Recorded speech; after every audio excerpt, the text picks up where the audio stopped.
1.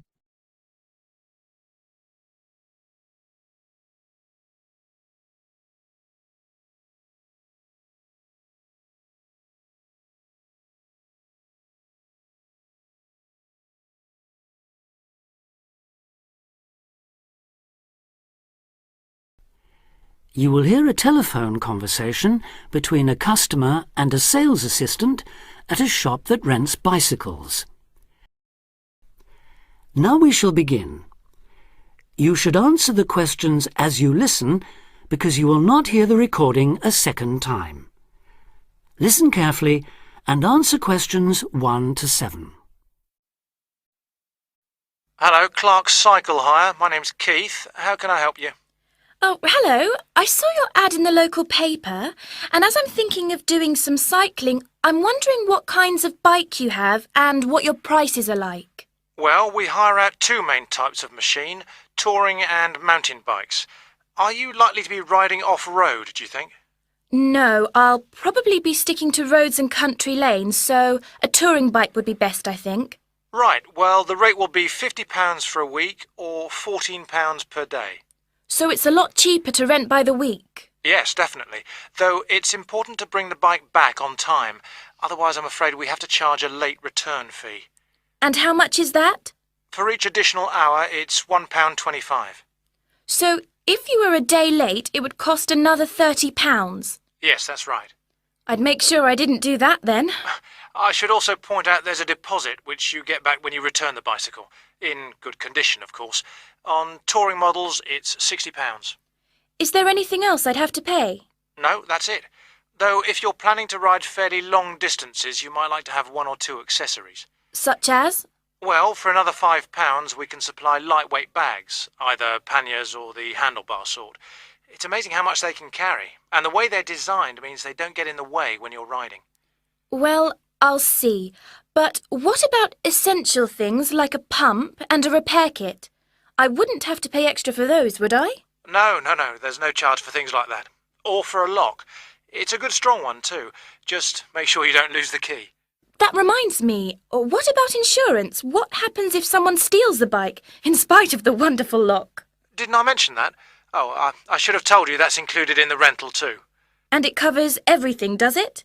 It covers you against theft of the bike, yes, as long as it's securely locked at the time. You'd have to pay part of any individual claim, though. How much? If the bike was stolen and not recovered, you'd be liable for the first £100. So, if I do go ahead and rent one, how do I pay?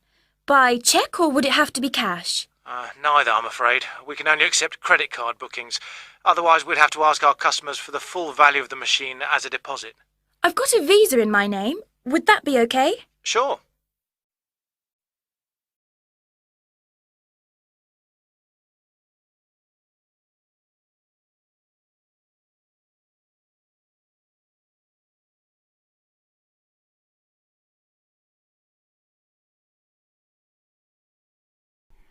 Now listen and answer questions 8 to 10. So if I want to have a look at the bikes, how do I find you? I live near the university, by the way. Right. First you take Woods Road as far as the main police station. I know it. It's right next to the park. Yes, that's it. And after the police station, there's a turning to the right called Oak Street. At the big supermarket? No, it's before then. It's actually between the police station and a garage on the other side. OK. So, you go down Oak Street until you reach the health centre on the right. If you get to a pub called the Maple Leaf, you've gone too far, all right? Yes, I've got that. Now, opposite the health centre there's a pharmacy, and we're just behind that. OK, fine. I'll try to call over sometime tomorrow. Great. See you then. Bye. That is the end of part 1. You now have half a minute to check your answers.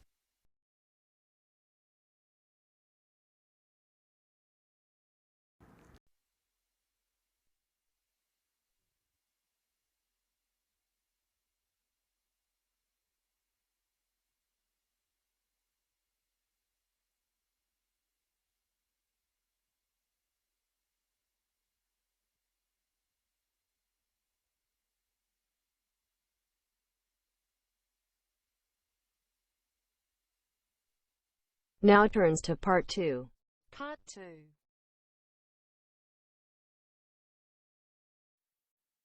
You will hear an extract from a radio program for people who live abroad. Listen and answer questions 11 to 17. You're listening to Expat News, a weekly broadcast for the English-speaking community in this great city. In today's programme, we'll be hearing from Tom O'Hara, who's going to tell us about all those different associations you can join. Tom. Good evening.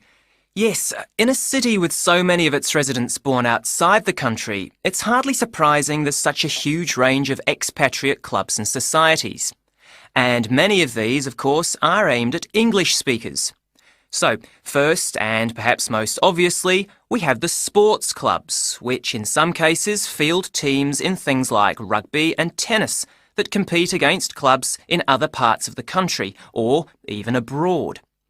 You don't have to play at this level to have fun, though. They can be just a great way to do some exercise and, of course, to get to know other people, especially if you're new in town.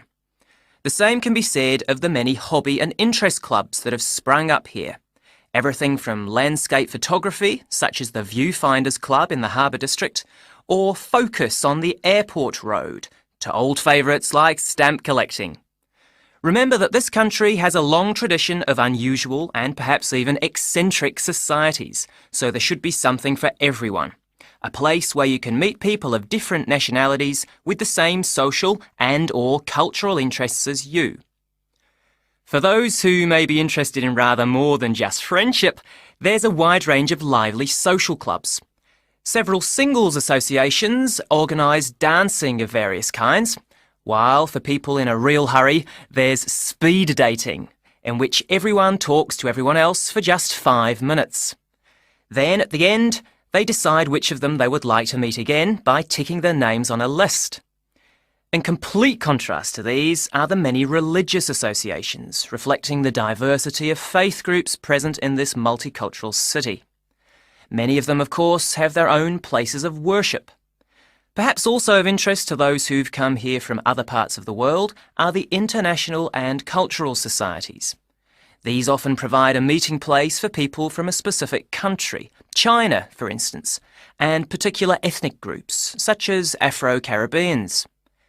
As in other major cities, we have here local branches of many charities with names familiar around the world.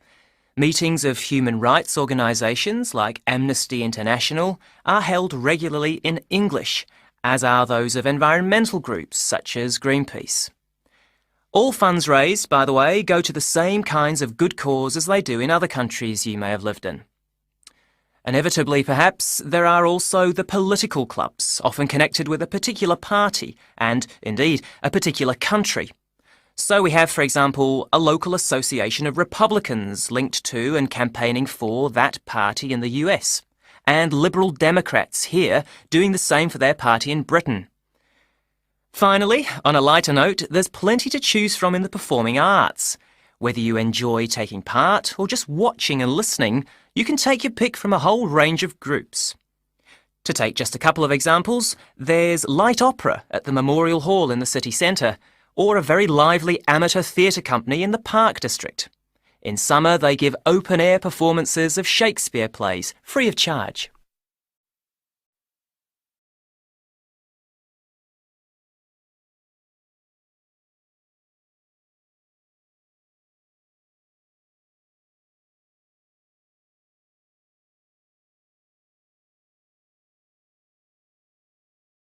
Now answer questions 18 to 20.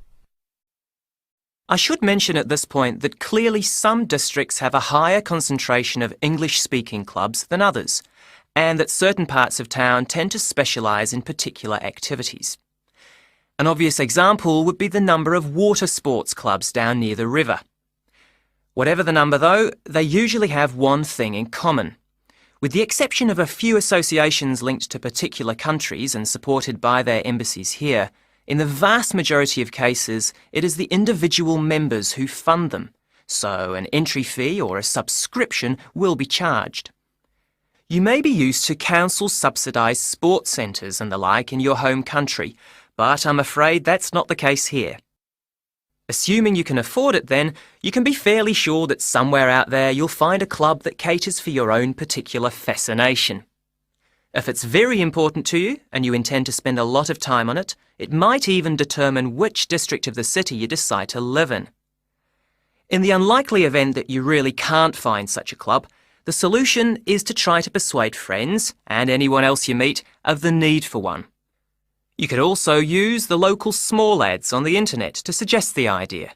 You'll be amazed at just how many people share even the strangest interest. Then you can start your own. That is the end of part 2. You now have half a minute to check your answers.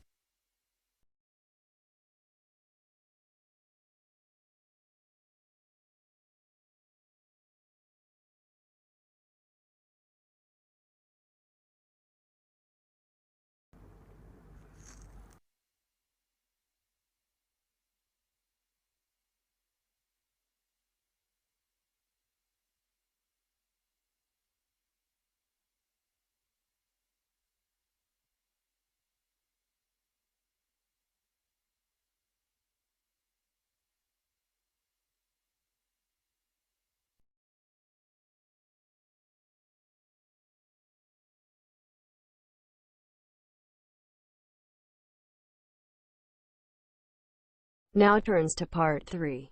Part 3.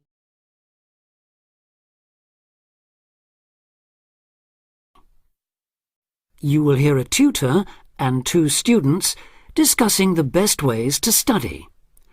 Listen carefully and answer questions 21 to 25. Well, how are you both settling in? Fine. Yes, no problems. So far, anyway. Good. Remember that as your personal tutor, I'm here to help you if you do have any difficulties.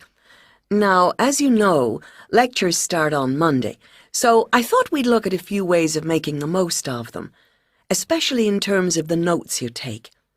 Let's begin by thinking about what you can do before you even go to the lecture. Any ideas? Make sure you're up to date with all the background reading, so you know plenty about the subject already. Yes, that's essential. The lecturer will assume you have that knowledge. Anything else, Carlos? Well, check what the topic's going to be. Of the lecture, that is. I'd go a bit further than that and consider what the content may be. Then you could ask yourself some questions that you want answering and listen out for the relevant information during the lecture. Okay. Now that brings us to the lecture itself and the actual business of writing notes. But there's a lot to deal with there, so we'll come back to that later. What I'd like to do for the moment is continue with the process of note-taking and move on to the next stage. Any suggestions for what that might be? When the lecture is over, you mean? Yes, once you're able to sit down somewhere quiet with your notes. Read them? More than that, you need to make sure they'll still make sense to you weeks, months later. Edit them? Yes, that's what's needed. It's well worth spending a few minutes on it. Any missing words, anything difficult to read, things you didn't have time to jot down, now is the time to do so, while everything's still fresh in your mind. Right. And after that, when's the best time to revise them? When do you think, Carlos? I'd say just before the next lecture, in the same subject. Precisely. That's a vital time to look at them again, for obvious reasons. But it's definitely not the only time. When should you revise them again? A month later, maybe? Sooner, and much more often than that. I'd recommend you look at them again once a week. That's why it's so important they're complete and easy to follow.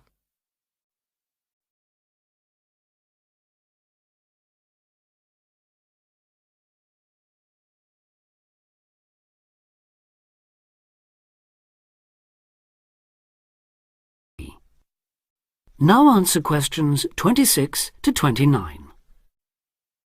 Right.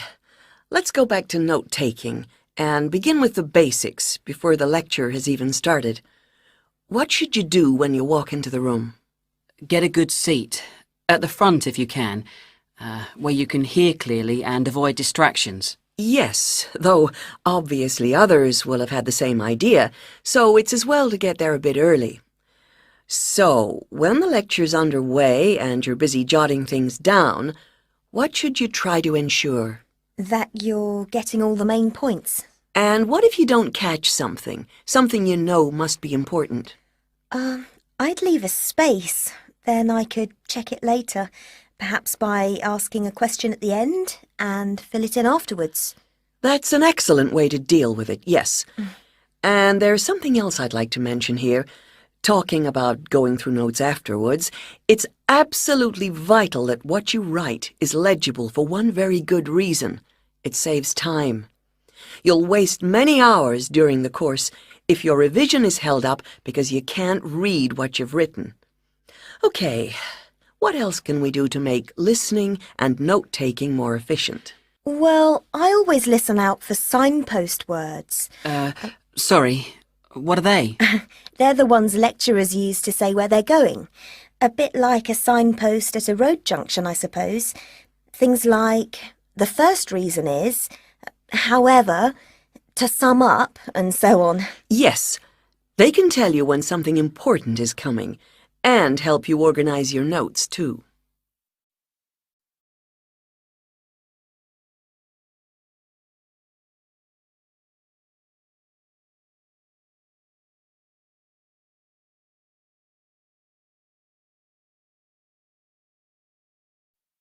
Now answer question 30. Is there anything else you can add, Carlos? There's something I think's very useful, but it's later, after the lecture is finished. That's fine. Go on.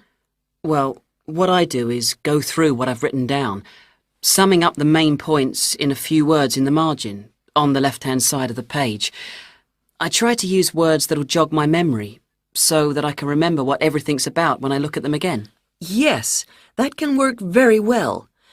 What some people do to review their notes is cover up their full notes from the lecture, maybe with a piece of paper or a card, and concentrate just on what they've put in the margin, trying to recall the details. Then they move the cover down a little and check whether they were right. Or you could put your main points on another piece of paper and clip them together. Instead of covering and uncovering, you just hold a page in each hand. Sure, it's down to personal preference, really. Everyone has their own learning style.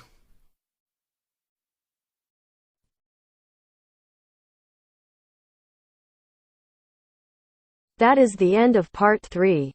You now have half a minute to check your answers.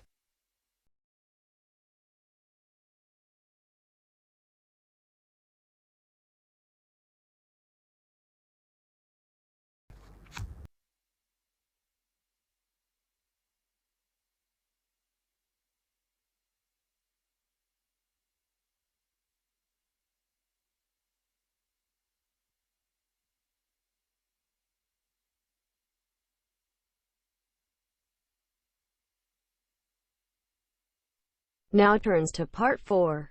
Part 4.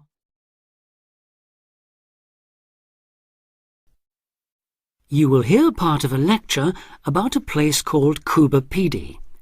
Listen carefully and answer questions 31 to 36. Good afternoon. Today, we're continuing this series of talks on the development of the Australian outback with a look at Cuba PD, the desert town of opal mines and underground living, which lies 860 kilometres north of Adelaide and 690 south of Alice Springs. The inaccessibility, harsh climate and almost total lack of water made it a highly unlikely place for human habitation. But that all started to change in 1915 with the discovery there of opals, the precious stones which seem to change colour according to their surroundings. Settlements were established following the First World War, when soldiers returning from the trenches of France brought with them the techniques of living below ground in dugouts. The Depression of the 1920s and 30s led to many prospectors leaving, But the town boomed again in the late 1940s when shallow new opal fields were discovered, and immigrants from Europe arrived in large numbers after the Second World War. It must be remembered, though, just how hostile conditions were. Daytime summer temperatures reached well over 50 degrees centigrade. Winter nights were bitterly cold, and dense dust storms regularly blanketed the town.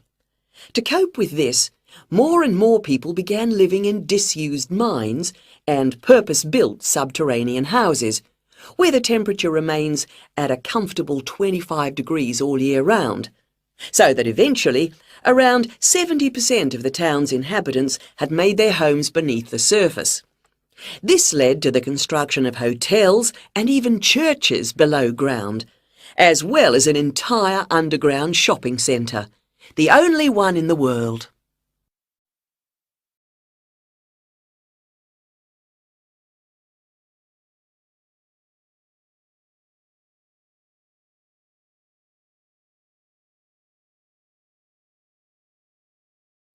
Now answer questions 37 to 40.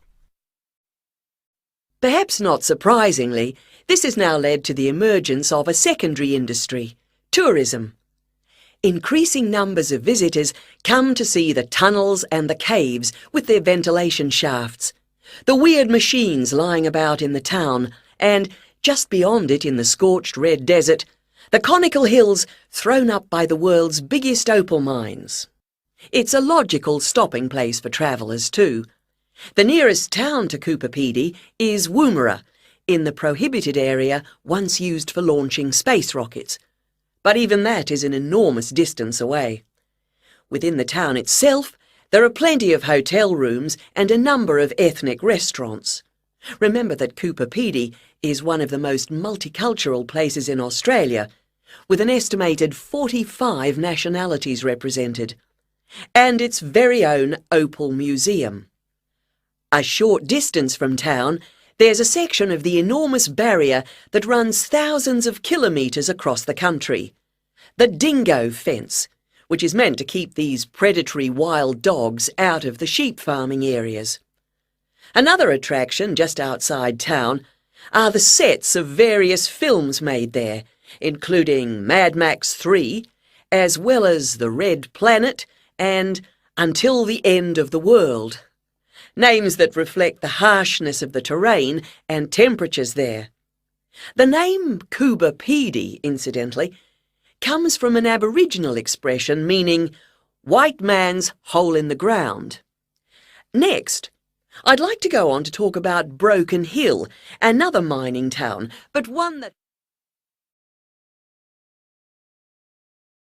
That is the end of part 4. You now have half a minute to check your answers.